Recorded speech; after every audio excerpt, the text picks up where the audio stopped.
we're talking about an age group, particularly in the older age cohort, like say 70 to 90, of individuals who were still affected by the criminalization of their gender and sexual identities.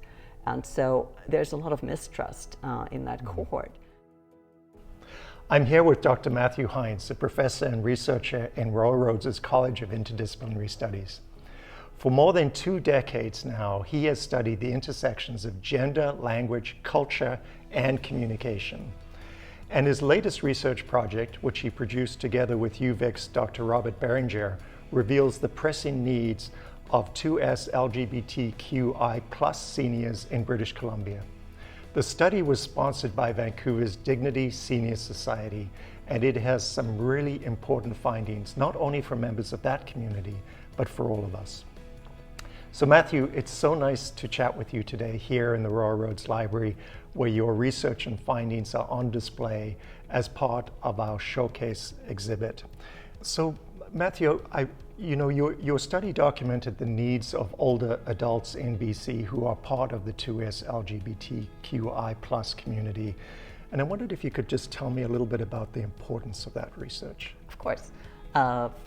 We're at a point in time in Canada where we see the emergence for the first time of a significant cohort of seniors, so identified as individuals who are 55 or older, who are part of the 2S LGBTQI+ community. It's the first time that we've seen seniors who had the opportunity to come out either very recently or over their lifespan, but they are now entering a time in their life where they'll likely need social and health services that are not prepared for them. And I know that your participants raised concerns in 3 main areas. There was health and healthcare, loss of mobility, and loneliness and isolation.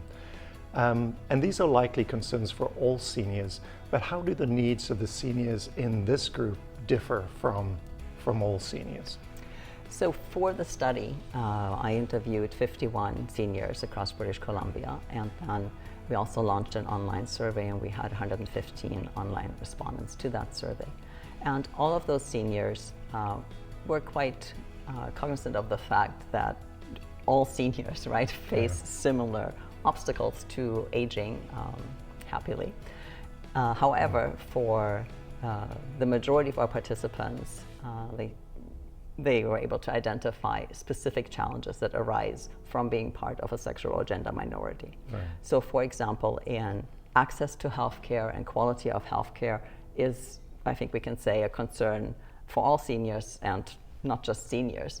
However, for 2S LGBTQI+ seniors, it's a question of access to knowledgeable healthcare, it's an access to respectful healthcare, an access to culturally or safe, or sometimes we say culturally competent care, so that providers are equipped to think along with us about what our needs might be.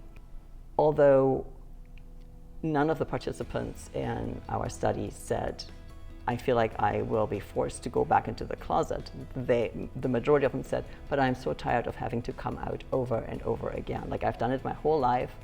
Now I'm perhaps living independently and happily, maybe with a partner or maybe by myself. But what is going to happen when that can't continue, and when I will be basically have to rely on strangers to either come into my home, or I have to go into a care home where the majority of people might be homophobic or transphobic. And I know that your study lists a number of recommendations for how everyone, from governments to healthcare providers, nonprofit agencies can better support this underrepresented group. So I wondered if you could tell me a little more about the specific recommendations that you and I know your colleague have come up with. In terms of governmental recommendations, we strongly recommended that as part of the existing British Columbia Seniors Advocacy Office, a diversity, equity, and inclusion specialist be appointed with explicit mandate to also take into account the needs of 2S LGBTQI+ seniors in British Columbia. In terms of training and education, what we don't have a requirement for consistent, current, ongoing training that speaks to our population, that cuts across healthcare services. Sometimes it's not the physician, right? Sometimes it's the person at the entrance of the clinic that wants to know who you are and why you're there. Sometimes it's the home care worker who might bring a meal, right? So those are all kinds of the heteronormative and cisnormative assumptions that sort of affect everyday communication, which make us either feel at peace, at ease, relaxed, or tense, anxious, and unrespected. Yeah. My final question is, what does your research say for the community at large beyond those represented in your study, and what can we learn about better supports for aging generally? The need for inclusive facilities and services benefits everyone, right? Like, it benefits the many allies and the friends and the family members of our communities. Actually, I want to quote one of my participants who summed up that sentiment quite well. This participant said, "I would wish for anyone what I wish for us, and that is safe, affordable housing, safe, affordable public transit, comprehensive healthcare that's affordable, and communities in which they can continue to be open and love for who they fully are." And that was a beautiful way, I thought, in which this participant summed up how those changes are not special interest group changes. They are designed to make all of us offer a more welcoming society. Well, thanks, Matt. That was great.